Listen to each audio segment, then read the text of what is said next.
Thank you again for doing this. It's Thank an you honor for and a having us. pleasure to meet you. Thank you very much. Let's start from, well, I was going to start from the beginning, but how are you feeling? Considering I'm feeling great, really great. I'm thankful to Almighty God for the operation and the quality of life that it has given me since the operation. So I'm feeling 100% better than I was feeling before the operation, and I'm looking forward to getting stronger and better each passing day by the grace of God. When you say considering, what do you mean? Well, before the operation, I was in very bad shape. As you may have heard, I had seed implantation for prostate cancer. We started with 40 seeds, and it seemed to do the job, and then the cancer came back. So they put 180 more, which is 220 radiated seeds, and I went on a world tour right afterwards, but over time the seeds burned into the rectum, burned into the urethra, and there was a communication, a fistula, a hole that communicated the colon with the urethra. And so we had an operation in 2000 that was to patch the fistula. And unfortunately, in 4 months, we tested, and it held for a while, and then it broke. And then urine was coming from the anal channel. And so since that time, it's been 7 years now, I've had a problem with urine coming from the wrong place. And finally, I wanted a colonoscopy to make sure that my colon was okay. And they found an ulcer in the area of the rectum. And as long as urine was passing it, it would never heal, which meant that I would have to have another operation. And then it got so deep that what was to come from the colon was coming from the penis, and what was to come from the penis was coming through the anal channel. And so I was in constant pain, and I was dying. And it got so bad, some of my naturopath physicians told me they didn't want me to take the operation because it was horrific, because it was a complete pelvic exoneration where everything in the pelvis would be taken out. And my medical doctor said if I didn't take the operation, I would surely die. So I was, like the Bible says, halting between two opinions. So I went to pray. And I said to God, I said, Father, I am your servant. And whatever, I want you to force me in the direction that you want me to go, that's in harmony with your will. And within 10 hours, I went to the bathroom to push out some of this foreign matter from the penis, and a stitch in the side came, and blood began rushing from the anus. And I lost about 4 units of blood. Right there in the bathroom? No, not in the bathroom. I lost maybe a unit or half a unit in the bathroom, but on the way to the hospital. And then in the hospital, I was vomiting, but nothing was coming up, and pushing out blood at the same time. So they had to put the bed in Trendelenburg, which is the head down and the foot up, so that the remaining blood could be in the cavities and in the brain and in the heart, so I could remain alive. So they put me in the ICU, and then I went into what they call afibrillation, where the heartbeat began to beat at 140 to 180 beats per minute. And then my daughter became, as a nurse, became very concerned, and they called the family around me. And that didn't stop for 13 hours. And then when they stabilized me at last, then they sent me to Northwestern University Hospital from St. Anthony's Hospital in Michigan City, and that's where I remained for 5 weeks. And then I came out 4 weeks after the operation, and then had the speech 6 weeks after the operation. I'm sitting here and my mouth is agape because we knew that you were sick, but no one knew the details that you're telling now. And I'm flabbergasted because even though, you know, it had been rumored and people were saying, oh, he's close to death, we still didn't know how sick you were. And I didn't either. My doctors told me that if I didn't get the operation, I was melting down, losing weight constantly and in tremendous pain. But they told me I would die, and I didn't want the operation. But God forced it on me, and I'm so grateful that he did. Did you ever say during this, why me, God? Oh, why no. your servant? Oh, no. Never. Because there's no one who comes to God on an easy road. If he tried Jesus and Muhammad and Moses and the prophets the way he tried them, and they were his most honored servants, then who am I that I should not suffer some misfortune even though I'm a servant of God? That's how you test the fiber of the servant's faith. So when Jesus went to the cross, he never broke his faith with God. He knew that God would deliver him. And I somehow never thought that it was time for me to die, although that I can't say I didn't think it, but I didn't believe that it was my time, though I thought it. That was my next question. Did you think that you were going to die? Did you reconcile yourself to the fact that maybe this is it for me? Well, you always are conscious when you get to be 73, in a few months I'll be 74 by the grace of God. You're always concerned about your mortality.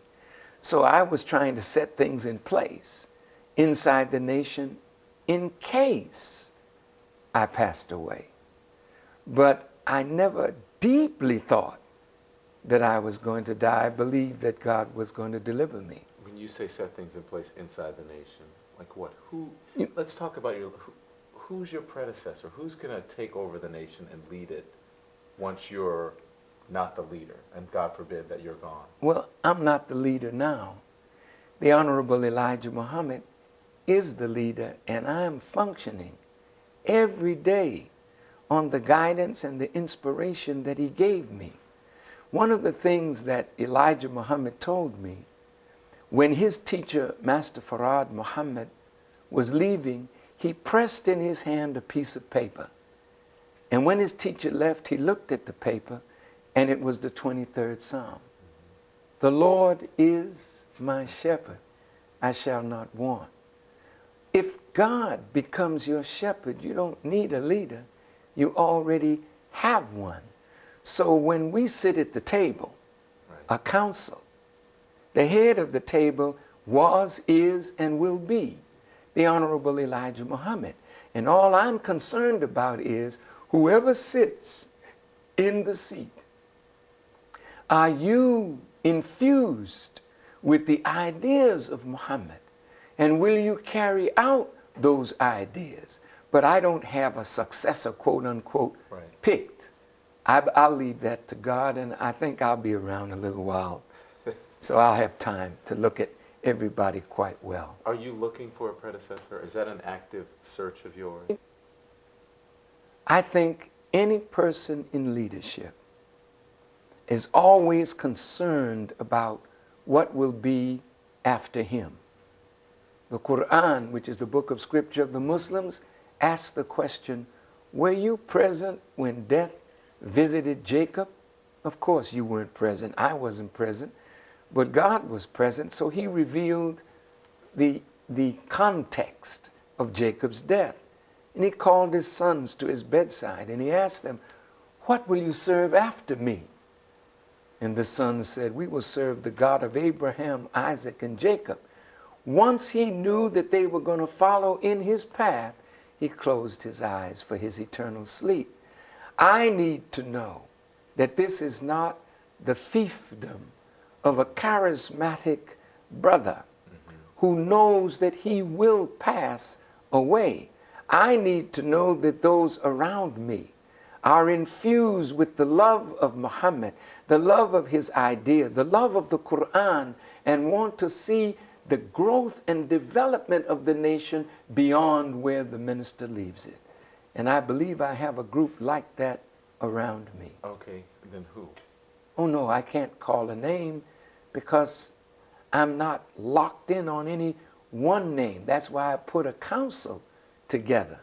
You know, the Mormons, you have never probably interviewed the leader of the Mormons. Nobody knows who he is, and they may know his name, but he's a part of a group that carry out the principles of the founder of the Mormon Church. I'm hoping that these will carry out the principles that Elijah Muhammad and Minister Farrakhan taught.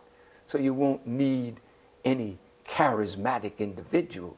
The group that is leading, infused with those principles, wrapping their lives around those principles, will lead the nation in the proper direction. Some speculate it's going to be your son. I can't say that because this is not a father-son thing. It could be, but I won't say that because a son may be your son of the blood, doesn't have to be your son of the spirit. And that's why in the Muslim world, the father gives something to the son, but not in this world, in our world. In our world, it could be a son, but it doesn't have to be a son. I'm fortunate that I have a son infused with the spirit of his father and the Honorable Elijah Muhammad. But the Honorable Elijah Muhammad also has a son that's assisting me, that's not only his physical blood, but also born of his father's spirit. And he is assisting you, because there was a Yes. rift, but no more rift. Oh no, this is another son. This is someone And there, of course, there's differences between the imam and myself, but we get along. We're brothers. You spoke of unity with between Christians, between Muslims. Did you also mean the imam as well? Oh, of course.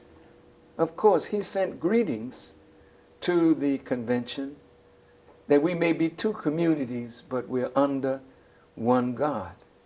That is my brother. We grew up together. We have differences of opinion, but those differences of opinion, by the grace of God, will never cause us to do to each other what we see Shia and Sunni doing to each other in Iraq.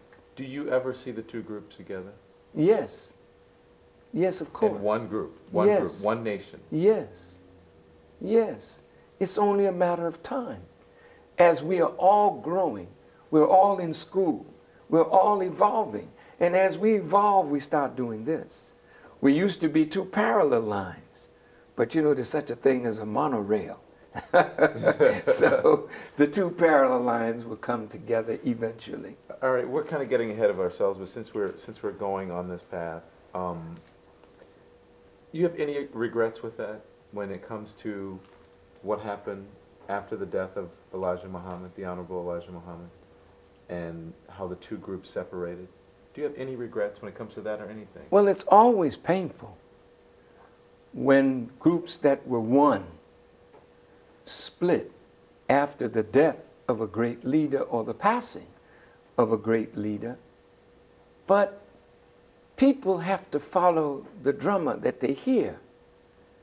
And I've always heard Elijah Muhammad as the drummer that I wanted to dance to his beat. And if the other beat was not the beat of Elijah, then I couldn't continue in that chorus or in that line. So as I left Imam Warithuddin Muhammad, I never wanted to be in opposition to the point where we fight one another, but I'm in love with the Father, and I believe in the correctness of the Father's vision. And so I decided to try to rebuild the work of the Father because I didn't believe that a man so great should be written out of history. You talk about walking to the beat of your own drummer and hearing your own music. You're a musician, Yes. right? You gave it up Yes. to join the nation. Yes. The Bible puts it like this. Jesus speaking. If any man would be my disciple, he must first deny himself, pick up his cross, and follow me. Peter was fishing. And when he met Jesus, Jesus told him, leave your net alone. Come follow me, and I'll make you a fisher of men. I was a musician. I drew people. But I drew people from the spirit of entertainment with the beauty of my song or my dance or my violin. But now I have a chance to draw people to the beauty of a word that doesn't entertain but transforms human life.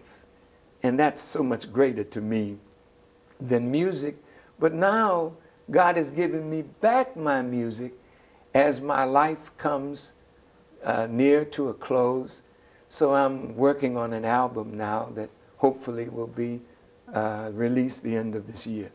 And that's what I hear. So you're playing violin? Yes, I'm playing violin. I'm Are you singing. I can't dance on the album. But you can dance on a video. Now feel free to dance for us if you want to. No, my days of doing that are over. What are you singing? I'm singing a song that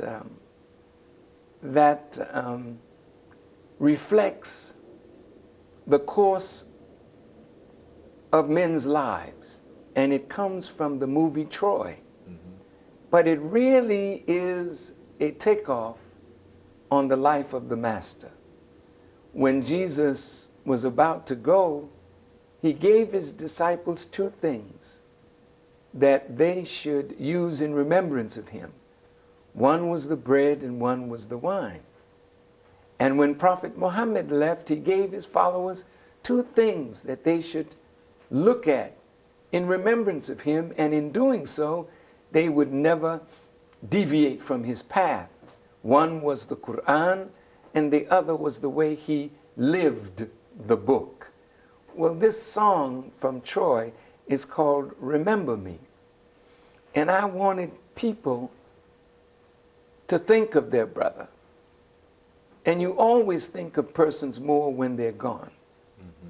I always thought that Luther would be with us, and Luther's gone. And when I hear his name, you know, chills come over. I want to hear more of Luther. James Brown is gone. Bradley is gone. And you know the person, you love the person, but you don't think of the person every day, and then all of a sudden you hear they're gone. Well, Jesus knew he was going. Muhammad knew he was going, but he wanted the followers to remember him. So that song I hope to sing. What is it? Can you sing it for us? Oh, no. Oh, No. What is it called? Remember Me? Yes. Well, I'm going to have to find that. Do you know the lyrics? Yes. The lyrics are, remember, I will always be there as long as you keep me in your remembrance. For I am that bright star that, in words, gives you light, but it fades into the rising sun.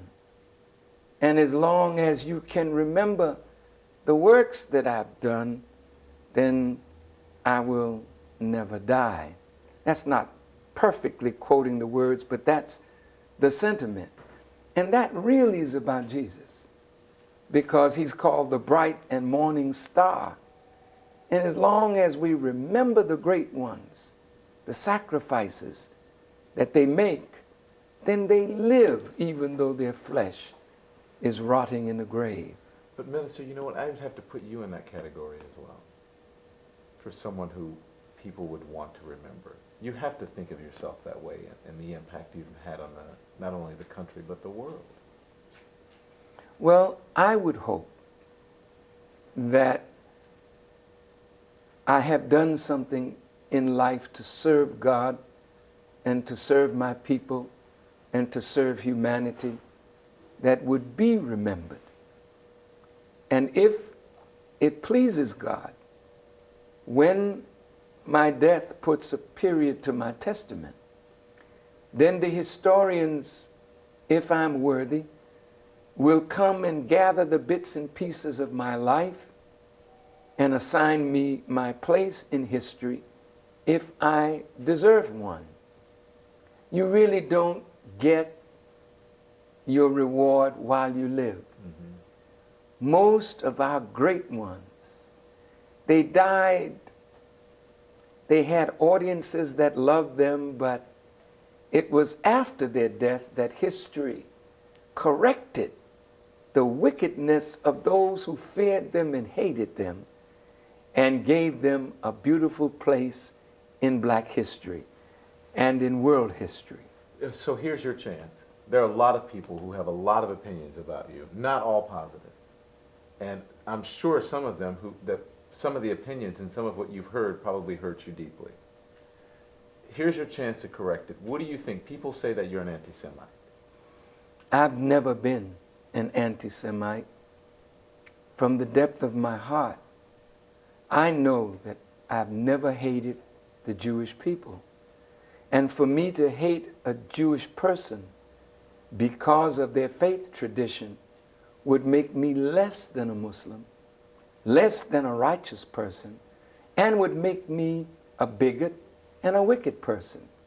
But I am critical of Jewish behavior in relationship to black people or in relationship to the Palestinians. I'm critical of America's behavior, and I'm critical of my own people's behavior, but it doesn't mean I'm anti-American or anti-black or anti-Semitic. But the Jewish people are so very sensitive after the Holocaust.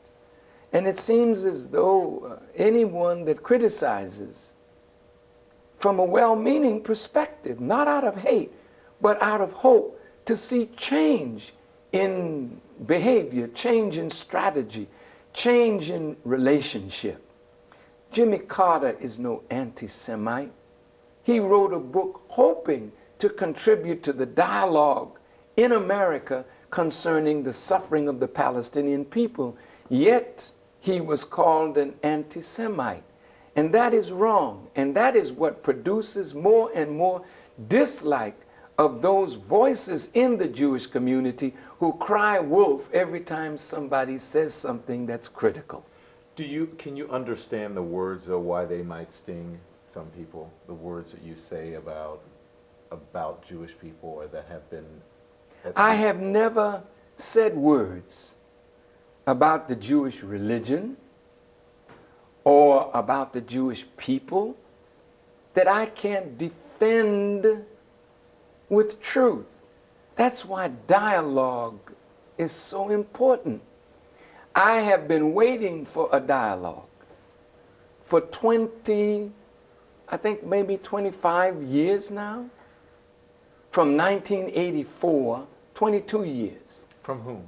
From the Jewish people. I've sat with rabbis that visited me in my home. I visited with them in their homes.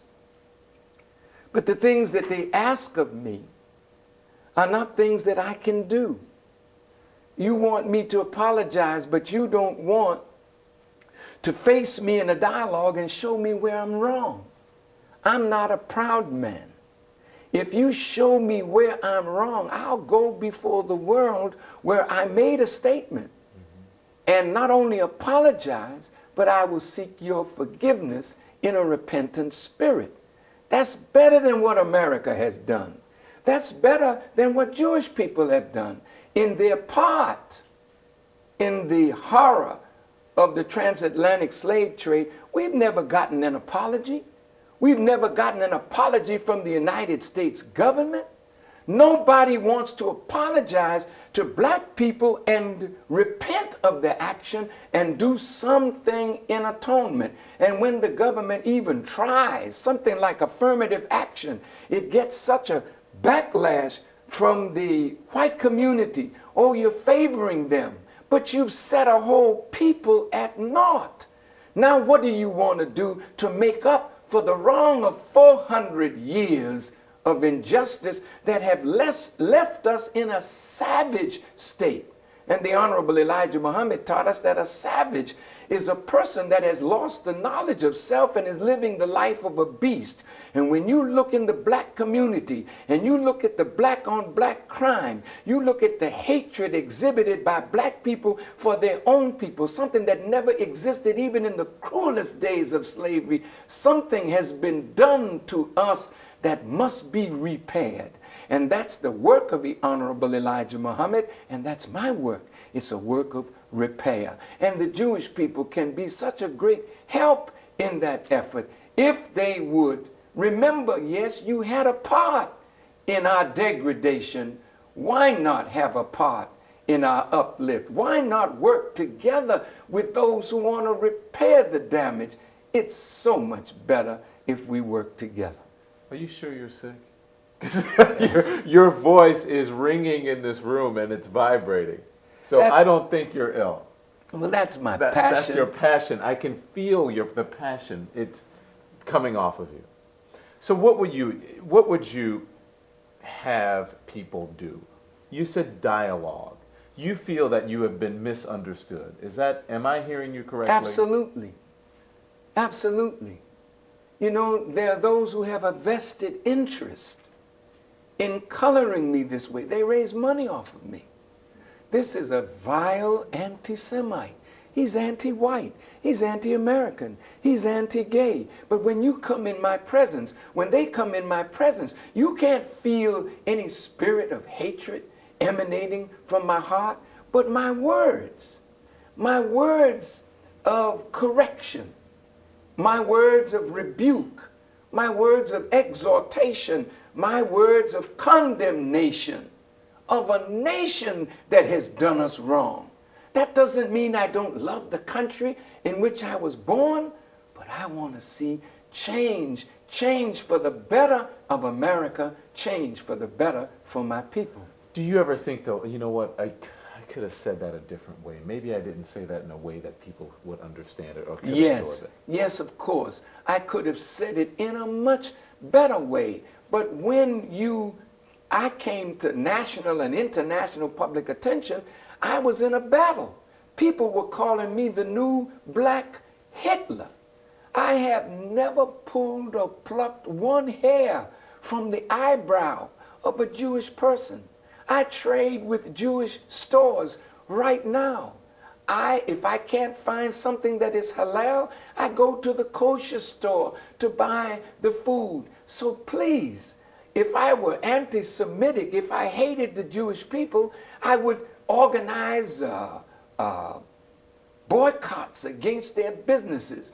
You wouldn't see a Muslim putting a swastika on a Jewish synagogue because our Quran forbids us and even advises us if we see someone doing that to a church or a synagogue or a cloister, that we should stop them from doing such.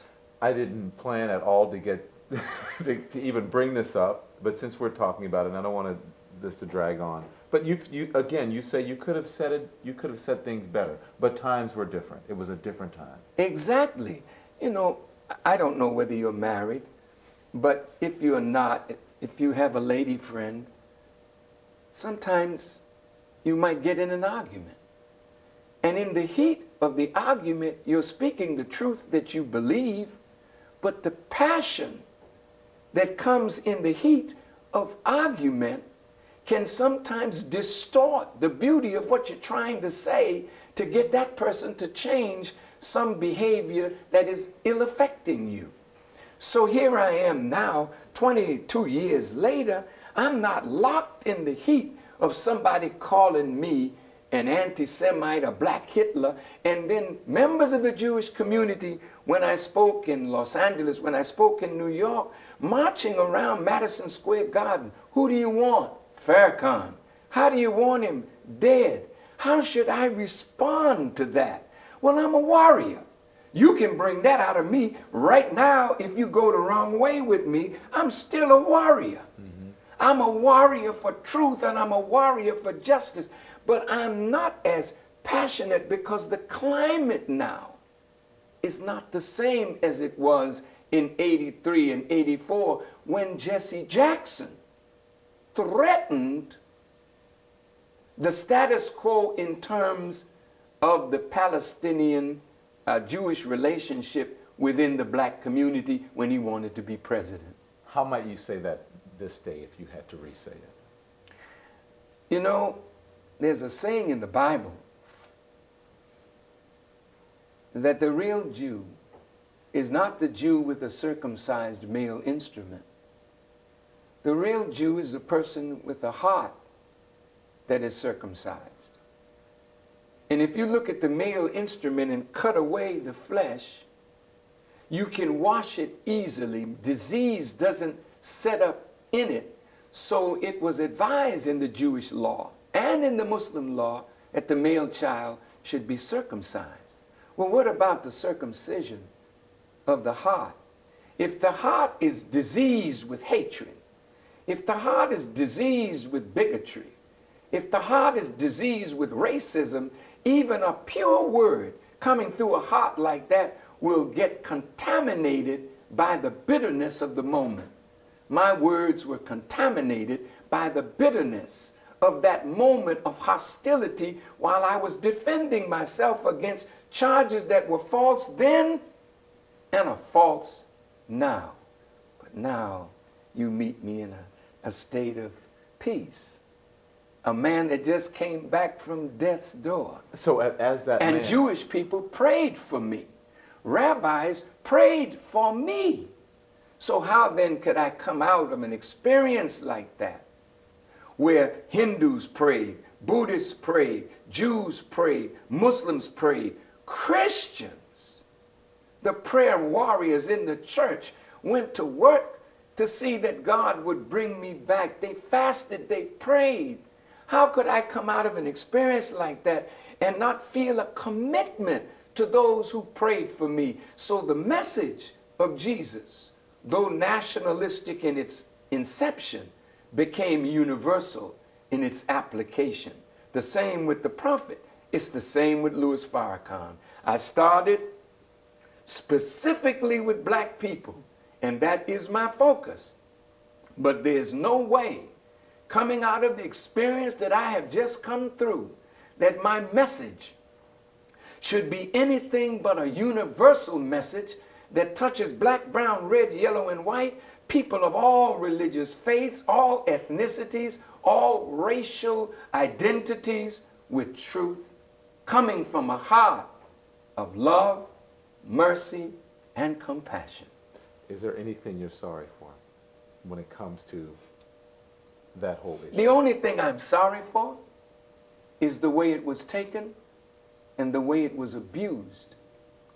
And no matter how often I defended my statement and corrected the view, today, 22 years later, Farrakhan, all these nice things, oh, but he's the man that called Hitler great.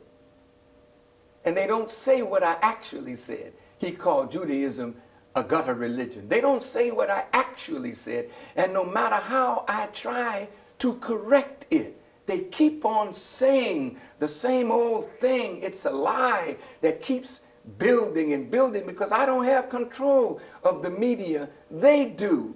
And so you make Farrakhan a bad fella, but I'm coming out of jail. I actually read the entire quote of what you said, and I think what you're referring to was Hitler's army and the way he pulled Germany up, and not, you said what he did to the Jews was awful. It was wicked. Yes. And I said, don't compare me with your wicked killers. I've been over the Nation of Islam now for 30 years. You don't have any record of the minister beating somebody, having his brothers that love him go out and hurt somebody, black, white, or in between. That's not our way. And I would hope that that can be corrected. And any Jewish person listening to this, I am anxious to sit with you, to dialogue with you. And if you can show me where I'm wrong, you don't have to ask me to apologize. I'll apologize right then and go before the world and beg your forgiveness. Wow. So, let's talk about your speech. I saw your speech and I said, this man is not sick. He has not been sick. He's been fooling all of us.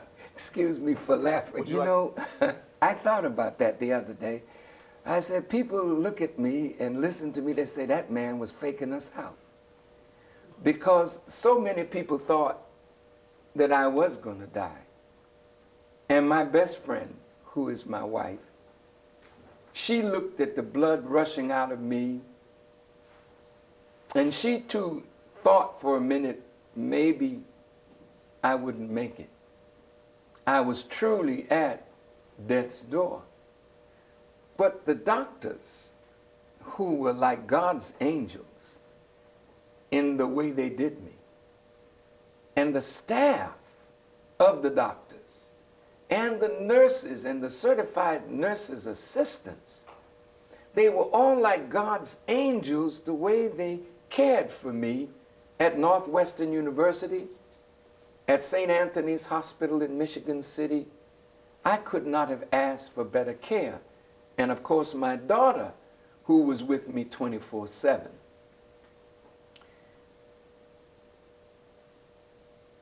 But my doctor said, Minister, I've watched you for 4 weeks since the operation.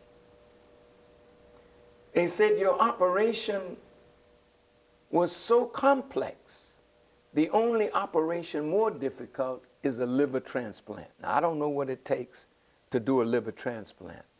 The doctor said, I've been looking at you for 4 weeks.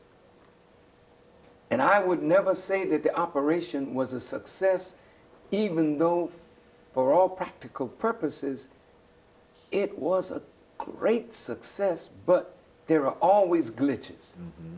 And as a doctor, I'm looking for the glitches. Did he have an infection, a fever? Is there bleeding that we would have to go back in? He said, but I've watched you for 4 weeks, and I don't use this language, but your recovery is nothing short of miraculous. And so when people look at me and say, I wonder, was he faking? Was he really ill? Yes, I really, really was. But to all who are ill, never break your faith with God by whatever name you call him. Because in the final analysis, he's the master of life and death. And if it's not my time, if he doesn't want to bring me in and he wants me to continue to work, then he brought me back. And some are very happy, and unfortunately, some may be a little disappointed that they didn't have a funeral to attend. But tell them, be patient. Do you think, is this some people are going to say that you are concerned about legacy now, and is this a softer side of the Minister Farrakhan now because of... No, I don't concern myself with legacy at all. That's vanity. And when people are so concerned about how history will view them, they do things to enhance a legacy. I don't think like that. But I am an evolving human being. I can't remain the same. Nothing in life remains the same. Once a thing becomes stagnant and there is no change going forward, then there's change going backward. Mm-hmm. And this is what's wrong with the educational system in America. It is not evolving to keep pace with the evolving mind of the children. And so the methodology and the psychology is of no value. But are we seeing a softer, you don't think we're seeing a softer minister after coming out of this? Or is it just a more evolved or a different person because you've had this experience? I am a more evolved individual, but you're seeing a side of me that was always there. But as I said earlier, you caught me. Media caught me in a time of conflict. Nobody goes into a conflict mild-mannered. Clark Kent had to change his suit into Superman before he went into conflict. So the minister had to change his mild-mannered way because he's a warrior. I'm trying to defend myself. I didn't have anybody to defend me, so I tried to defend myself. All right, in your speech you talked about the war in Iraq. Yes, I did. You talked about the president. You say he should be impeached. Oh, definitely. The president lied to the American people. What is a higher crime? I wouldn't call that a misdemeanor. That's just a high crime. He lied to the American people, and he knew he was lying. They twisted intelligence to make intelligence fit a policy they had already formed. They deceived the Congress so that the Congress would vote to give him the power to go to war. That's a high crime. And our babies, black and brown and Asian and poor white, are dying because of a lie that this man told. And the whole world now, that was a friend of America after 9/11, has now turned on America, and even America's friends in Europe are displeased with President Bush and the imperialist policy of the neoconservatives. And so I say, there's a window of opportunity for America now, but we cannot stand 2 more years of this man. This man will throw America deep into Armageddon if he's allowed his way, and the Democrats seem so weak and cowardly to confront this thing. The whole world is watching. What do you think should happen to him? I think if you cannot impeach him, and of course to impeach him and to leave Cheney is to leave his boss, or one of those who is then part of the architect of the policy for a new American century, or the project for a new American century, which is the neoconservative policy of an imperialist America. An America that if we think you're an enemy, we don't have to wait until you make an aggressive move. We strike you first. This is madness. Do you, and I don't want to put words in your mouth because I know it's controversy, but is this comparative to any point in history, what they have done? Can you compare this to any other action that any country has taken against another country? Well, you know, this democracy is modeled after Rome. But when Rome became an imperial power, they had to choose between being an imperial tyrant or a republic and a democracy. And when you had these wicked kind of rulers, Caligula and others like that, then Rome became tyrannical. Then you need greater and greater military power to enforce your democracy.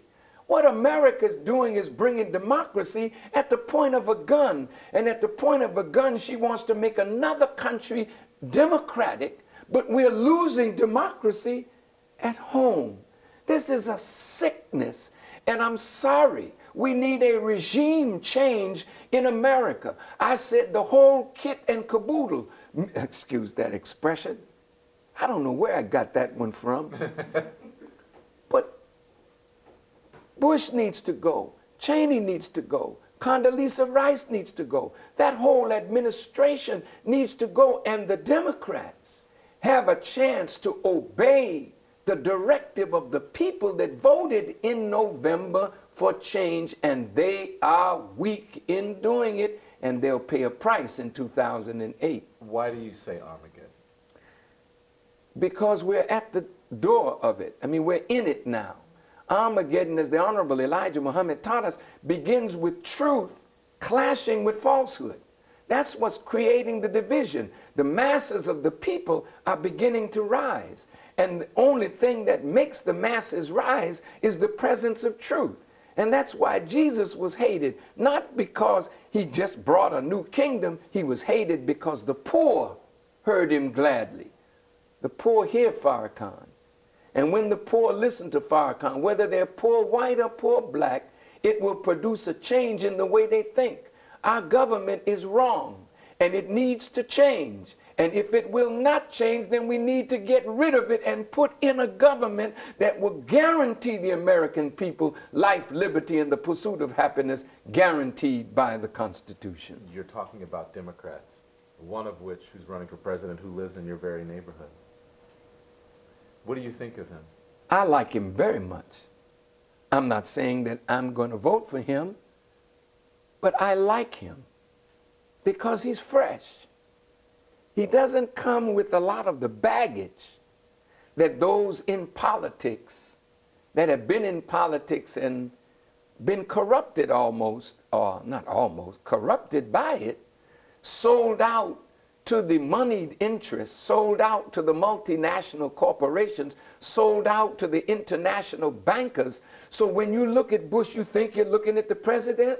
There's another power behind him. When you look at Blair, you think you're looking at the prime minister. There's another power behind him. When you look at Merkel in Germany, you think you're looking at the head of state, but there's another power behind these people. And the powers that are dogging the whole world are the international bankers that finance both sides of a conflict. Do you think that Barack Obama is the answer to George Bush? No. I think he's capable of being an answer. But the powers that contend with presidents, I'll go back to President Jimmy Carter. When he was a governor running for the presidency, he saw UFOs. And he said when he became president, he was going to open the file, which is secret, held by the government. When he got in office, we didn't hear any more from him. People say things when they're running because they don't know the powers that really control the house that they're going to live in. And that's why Barack Obama is clean, he's fresh. But the powers are eating at him right now. The powers that want to control him are at him right now. And how can he get to be president unless he raises $100 million? And who of the poor people have $100 million to give him? And who will provide him with the money so he can contend with Mrs. Clinton and her big bank, or Giuliani and McCain and their growing bank? So the people that bankroll you, they're the ones that ultimately call the tune. So what are you saying?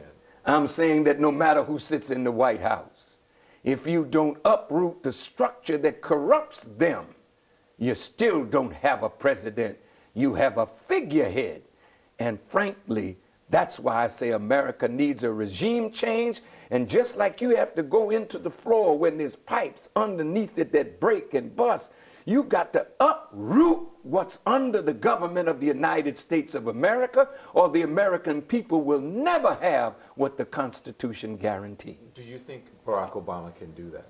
No, absolutely not.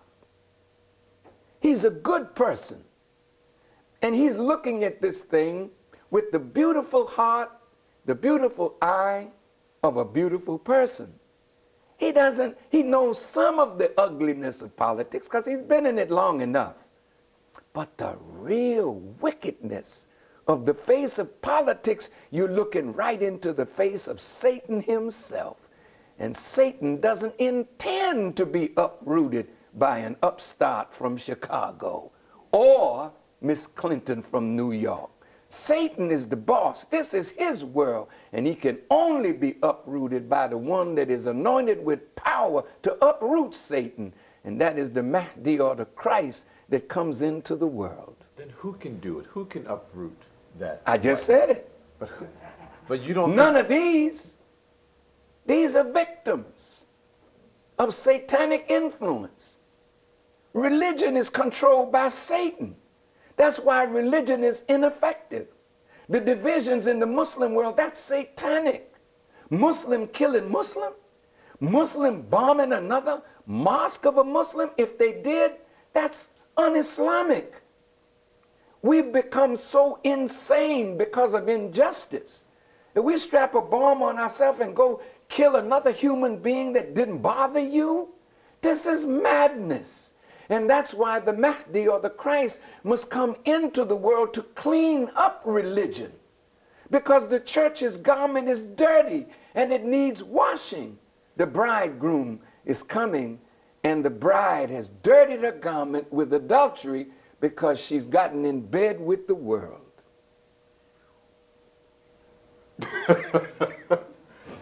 So, if that happens through a person, just as Jesus walked the earth, is there a person you think that's on this earth now, or that will come, who can do that, who can uproot the evil? That's why we say that Allah came in the person of Master Farad Muhammad, because we believe that this human being is clothed in the power of the eternal God to set up the kingdom of God on earth.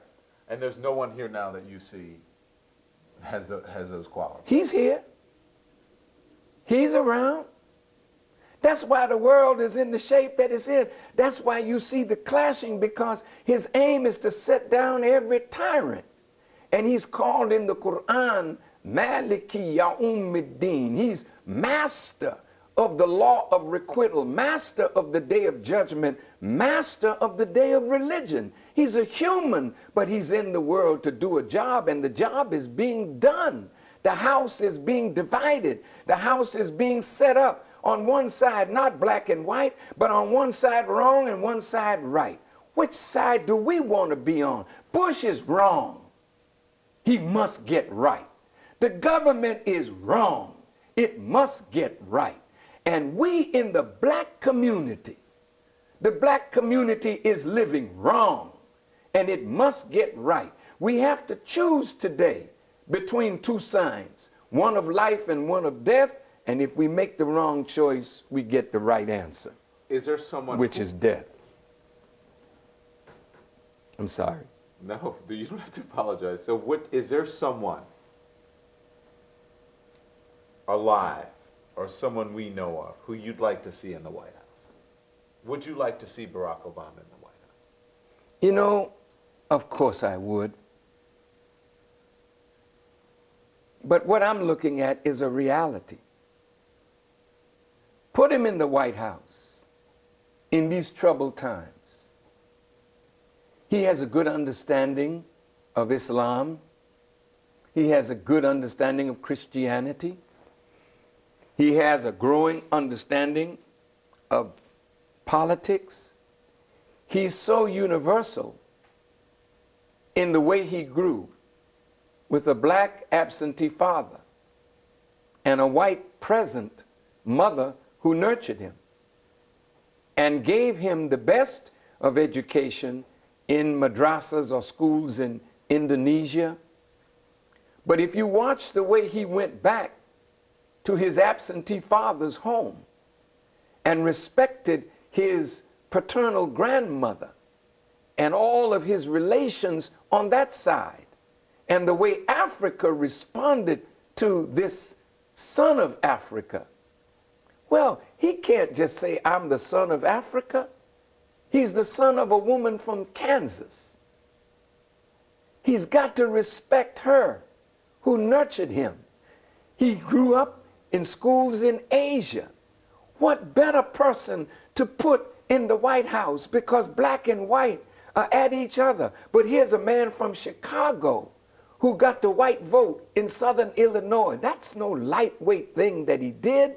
He's a black man today that can gather the youth, young whites, young blacks, young Hispanics, young Asians. He's a beautiful human being, and I wish the best for him. But I know the powers that are already tugging at the brother. And I know if he ever gets to the White House, he'll understand it better by and by. I knew you were going to say that. I knew you were going to say that. So,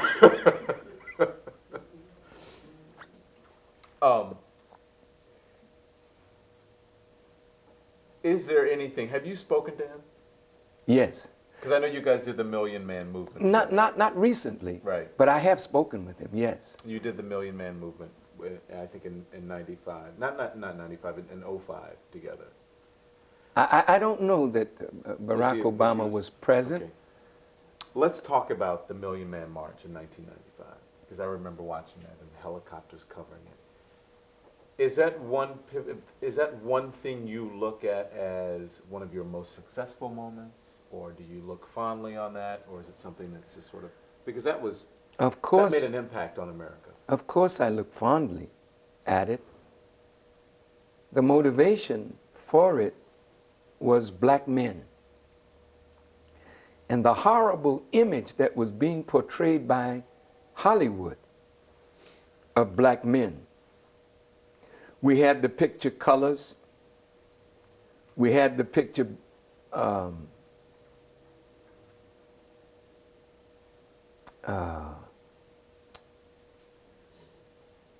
the Menace to Society. We had these movies, New Jack City, and others. They went all the way around the world. But it showed black men in a low kind of life where we are dragging America down. That's the image that it projected. So that if America decided to move on black men, and in the black community, the violence was getting so terrific that even politicians and mothers were calling for the National Guard to come into the community. If the slaughter of black men took place in that time period, the whole world would not have cried out, because they're only killing a useless population that is dragging the country down. Since then, it's gotten even worse since the Million Man March. Because now, not only is the black man degraded, but the type of videos that we put out with a black woman with a credit card using her hind parts as a stripe for a credit card, and we don't feel any shame for portraying our mother, our sister, our auntie, our grandmother in that kind of light, and then use the B word to describe any woman is an insult. Whether it's done by a white person or a black person, no female who is made in the image and likeness of God should be called after the female side of a dog. But we have been lowered from what God made us into what the world has made us, so the language reflects that now. And the things that we're doing to each other in the community reflect our hatred of self and each other. I want to get back to that point and talk to you about it, but do you think after the Million Man March, did you hope that there would be some sort of change? Do you look at that as something that didn't happen, a possible failure from the Million Man March? No. A lot of change came from the Million Man March. But there were those who feel threatened. I asked for 1 million, nearly 2 million men showed up. Well, the standing army of the United States of America is only 2.5 million. So when you look at Farrakhan making a call of 2 million men, and it affected not only black men but black women far beyond the ripple effect of the Million Man March, this man affected homes, not only in America, but around the earth. We can't let that happen.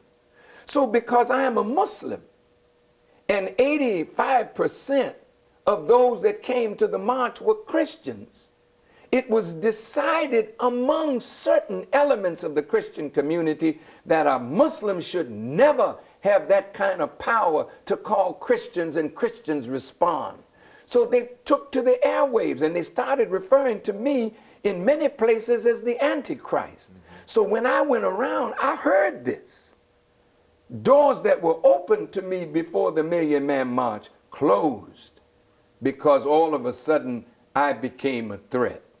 So there are forces that don't want to see the black man rise and the black man free and the black woman uplifted from a degraded state, because there are those who make merchandise of us in the terrible condition that we're in at present. There were some official estimates that said, oh, it was only 500,000, and you said it's 2 million. They were unofficial. They passed themselves off as official to limit the crowd, to limit the effectiveness of the man that called it, to make it seem as though it was not what it was. Because if it was what it was, then you have to look at the man that God used to bring a crowd like that. No other black man or white man, for that matter, has been able to do anything like that. So who is Farrakhan? People have to question the magnetism of a man. Who magnetized him? He didn't magnetize himself. Who made him that attractive to black men? That's what made me dangerous to those powers that be, the satanic mind that governs this world. But I'm on Satan's trail by the grace of God. He can't do to me what he's done to others. He won't do to me what he's done to others. That's small-time stuff today. What do you say? What about the language and the way we're portrayed, or we portray women in the videos? What about the N-word, using the word? I'm very grateful to Reverend Jesse Jackson for taking the misstep of a well-known comedian to sit us down at a common table and say that that word is unacceptable. We use it all the time. When I was very sick, Reverend Jackson came to the farm where I was, and we did an hour and a half on the N-word. And I said to Reverend Jackson, and I say it now publicly, we can't just charge the rapper with that. I know great pastors who use that language in their private conversations. So we who are in leadership must take the oath that we will not use that degrading term to apply it to our brothers and sisters. That's how bad the language has changed from the 60s. When we were more conscious of our blackness, we never used the N-word. We called each other brother and sister, even though we may not have treated each other so much like a brother or sister. How are you, brother? How are you, sister? But today, yo, dog, what's up with you, dog? Are you a dog? That's an endearing term to a human, to be classified as a dog. Then no wonder you call the woman the B word. If you are the dog, then you are the son of a B word. Oh, God. Some are saying it's taking the word back, the N-word. We're taking the word back and we're using it the way we want it. We're going to make it a term of endearment. And you're so stupid to take a word that means your degradation and try to claim that you're using it for some uplifting purpose. If you use it for an uplifting purpose, why is the murder rate so high in the black community? Why are the funeral parlors filled with black men who call each other in? No, no, no, no, no, no, no. If you change the language, you change the pattern of a man's thought. So if I call you brother, I soon will want to recognize your flesh of my flesh, blood of my blood, bone of my bone. So if I hurt my brother, I'm hurting myself. But if you're in a gang, you don't see the other gang member as your brother. He's not wearing the right color, not showing the right signs, so kill him. So you're saying, taking back that word, that hogwash. You know, you can try to put a pretty face on a gargoyle, but it is what it is. The word is a degrading term, and we who use it in a degrading manner. It's not a love term, because if it were love, the black community would not suffer what it is suffering from black on black violence, black on black crime. And those of us who understand want to see black on black love. And Jesus didn't say, love your end as you love yourself. He said, love your brother as you love yourself, so, or your neighbor. So you need to change the language that our people are using, or we need to change it. There was a song, James Brown, that said, say it loud, I'm black and I'm proud. There's no N word in that song, and it was much more powerful than any song I know with that word in it now. James Brown, great, great, great icon. May God be pleased with him. He came along at a time of black consciousness, where you had leaders now from the civil rights movement, from the black power movement, from the nationalist perspective, and from the religious community developing a black theology. And black was a term of real endearment, and we began to call each other black. James Brown, as a cultural icon, showed the way for artists, because the only way a good idea can have real traction is when a cultural icon takes the idea and transforms it into music and art and theater and books and whatnot. So James Brown took the word black and put a beat to it and said, I'm black and I'm proud. But people were dancing to the beat, but he was driving the theme home. I'm black and I'm proud. And what he did for us as a people, he took the word that was so negatively thought of in the 20s and the 30s and the 40s and the early 50s, but now in the 60s and the 70s, James Brown made it popular to say, I'm black and I'm proud. And that's a tremendous contribution. We need another James Brown to use culture to give a better idea to our people. And we need leaders to stand up in this time period and be like the leaders were in the 60s, the 70s, and the early 80s. Let's talk about your legacy now. And I know you think it's vanity, but just for a moment, can you be vain? While we're sitting here, how would you like people to remember you?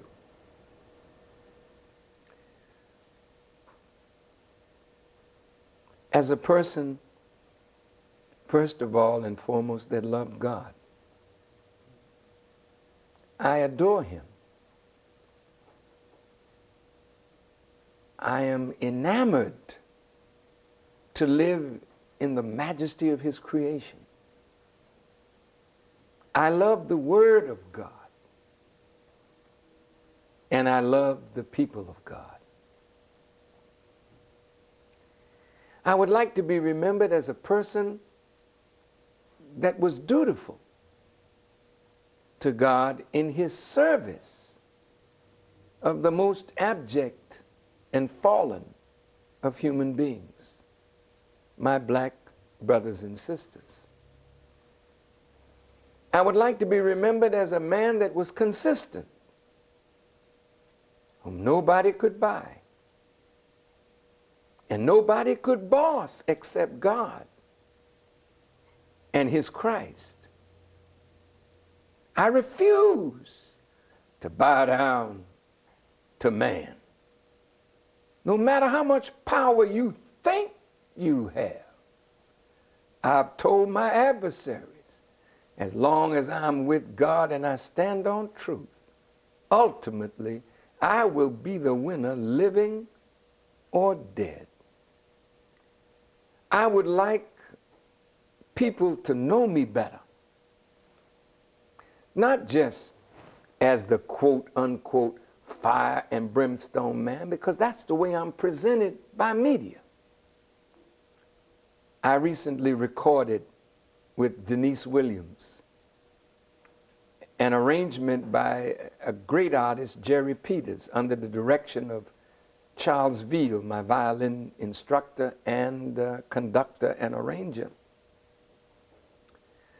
of the song is from Danny Boy, but the Christians say he looked beyond my faults and he saw my need. That's the way I live my life. I look beyond the faults of our people. I see their need and I try to touch it with a word that would inspire them to rise up and fulfill their needs. When Denise heard me play my violin, she said, "Oh, this is the underbelly of Farrakhan." I didn't understand the term at first, but she talked about a dog, and the outside seems so, you know, strong and whatnot. But when you rub the underbelly, you see the dog react so much differently. This is the softer side of the animal. So she was saying, oh, this is a side of the minister that the world needs to see. And so I'm making an album, and believe it or not, on that album is represented the whole human family. Black and brown, that's Hispanic, Asian, white, Muslim, Christian, Jews, Buddhists. They surround Farrakhan. I want to say with my music what maybe I haven't been able to say with words, but I'm getting there. The Honorable Elijah Muhammad told us that the Word of God, well, he suggested to me that if you talk harshly to white people about the historical injustice, they feel upset and they dismiss themselves from your presence. Defensive. Mm-hmm. But if you play music, the white person that loves your music, he'll stay with you to the midnight hour. And when the nightclub closes, if you're having an after set, a jam session, he'll come because he's attracted by the power of music. So I said, I wonder if I could take the Word of God and make it sound in the ear of a Caucasian as music. And I tried it out at the University of Illinois. The black students invited me. I went. I didn't have a quote unquote black message. I had a universal message. You have the violin. I didn't have any violin. This was the violin. And then I tried it out in the University of Kansas. 500 black students in a 2,500 seat auditorium, 2,000 whites.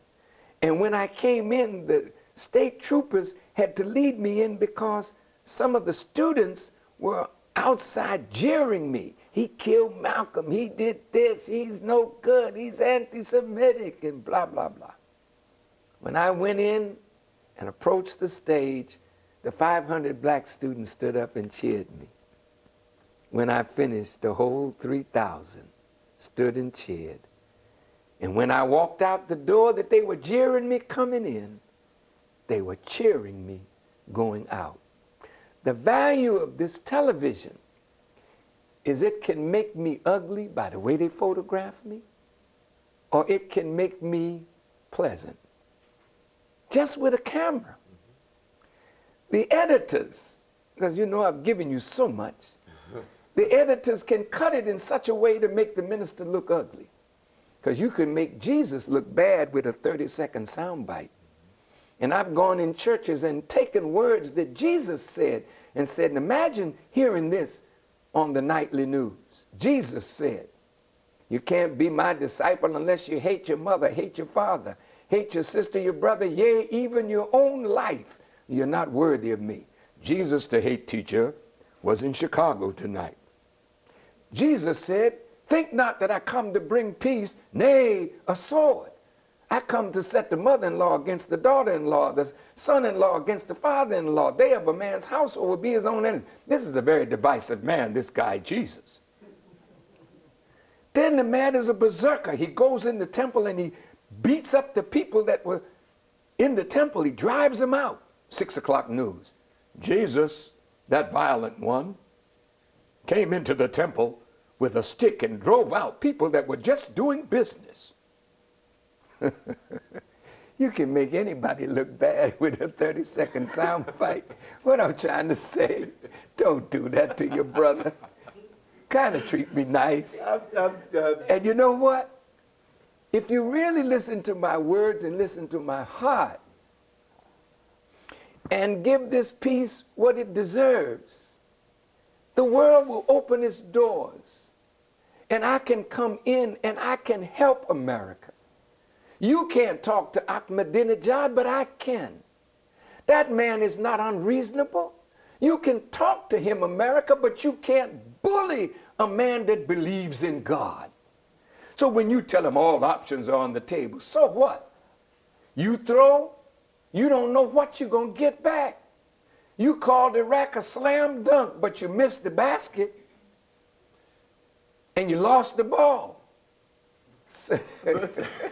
All right. I told you he's not sick because he's the one doing all the talking. Notice I'm not asking any questions. So let's talk about this because you brought it up. I wasn't going to. How do you respond to people who say that you had something to do with Malcolm X's death? Oh, brother, I loved Malcolm. I loved him so much that I would have given my life for him because I saw him as the greatest helper of the man that I love most, which is the Honorable Elijah Muhammad. So when the time came that Brother Malcolm felt he had to leave the nation, and he left, and then criticized the Honorable Elijah Muhammad and castigated him as an immoral man, I felt it my duty to defend my leader and teacher, as did most of the Honorable Elijah Muhammad's ministers. And that's why I said I was a party to the creation of the atmosphere that led to his assassination, and the FBI was involved, but they just sat back and watched it play out. A party with words. I'm sorry? You were a party by the words that you spoke? Yes, or the words that I wrote. But when they quoted me, they never quoted me fully. They quoted the part that would make the minister look like he was a party to the murder of Malcolm. You're a young man. But at the time of Brother Malcolm's assassination, there were 11 daily newspapers in New York City. None of them were sad over Malcolm's assassination. And Farrakhan never was mentioned for 20 years as having anything to do with the assassination of Brother Malcolm. The FBI was there. They know who was involved. The two brothers that said they weren't there, and they weren't there, were charged with it, and they took all kind of lie detector tests that showed that they were innocent. But here's Farrakhan now. I start rising in the 80s. Malcolm dies or is assassinated in the 60s. Up until that time, Farrakhan is not mentioned at all.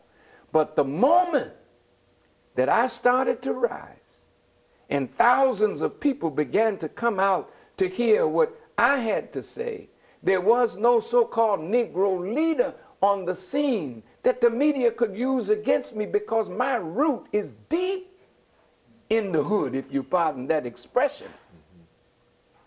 So they had to raise my brother from the grave and then say that I had something to do with Malcolm's murder, though I was never charged. I was never brought to any court. You could set up a grand jury now because there is no such thing as a statute of limitations on murder. You can't bring nothing to prove that Farrakhan had anything to do with the assassination of Brother Malcolm. But you put it out in the media. Why? Because you already labeled me anti-Semitic, anti-white, anti-gay, anti-American. Now all you have to do is to reach deep into the hood, because now you've made a Malcolm an icon. But Malcolm was the #1 anti-Semite when he passed from this earth, according to the ADL. Now all of a sudden, the media that is controlled by members of the Jewish community, and that's not a canard, that's a fact. They bring my brother up from the grave and make him an icon in the world to use him against a living Farrakhan in hopes that a young gangbanger in love with Brother Malcolm would take a gun and murder Farrakhan. Okay. I had nothing to do with his murder. I'm just letting you see the context of these things. I have a few more I want to ask you about. So I'm going to say nothing to do with Malcolm X's death. No, absolutely not. I'm going to bring up something. I just want you to, if you can expound on it shortly. Your childhood. What was that like, growing up in the Bronx, or growing up in New York and then moving to Boston? Well, I didn't stay in New York that long. When I was 2, You moved. my mother went back to Bermuda. And so I passed my 3rd birthday in Bermuda, and my 4th birthday was in Boston, Massachusetts, and that's where I grew up. What I want to know, though, is how did that, are you a different person now than you were? Is there a different you now? No. Are you still the same person? No, if you go back to Boston and meet my teachers in school or my friends, they'll tell you this is the same person, just more mature, more evolved. Many people were seeing things in me that I didn't see in myself as a child. So no, I'm not a changed person in that sense. I'm just evolved into what God had already birthed me into the world to be. You said you love God. Absolutely. And the Word of God. What about your family? Your beautiful wife is sitting here.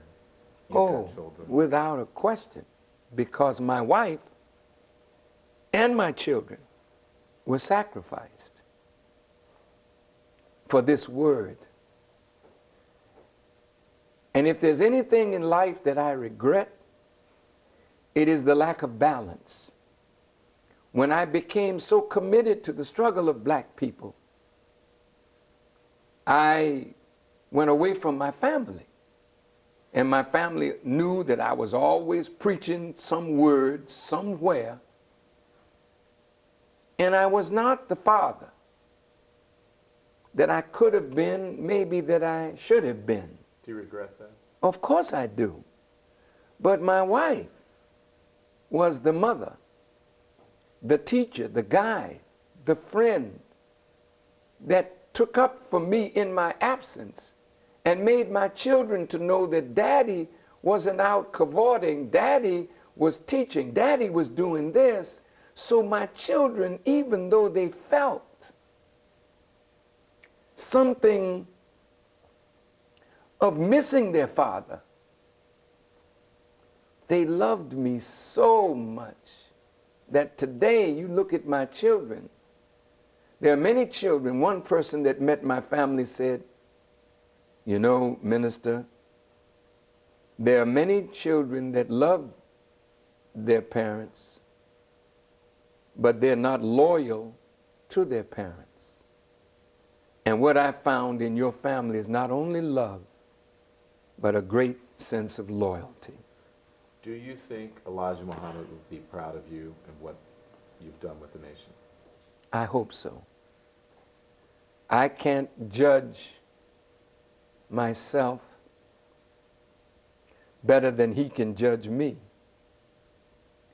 I hope that he would be proud of me and what I've attempted to do in his name. And I would like to hear the words that are written in the scripture. Well done, thou good and faithful servant. As thou hast been faithful over little, I'll make you ruler over much. Enter thou into thy joy. Thank you so much for your questions. Thank you. Thank you, CNN. Thank you.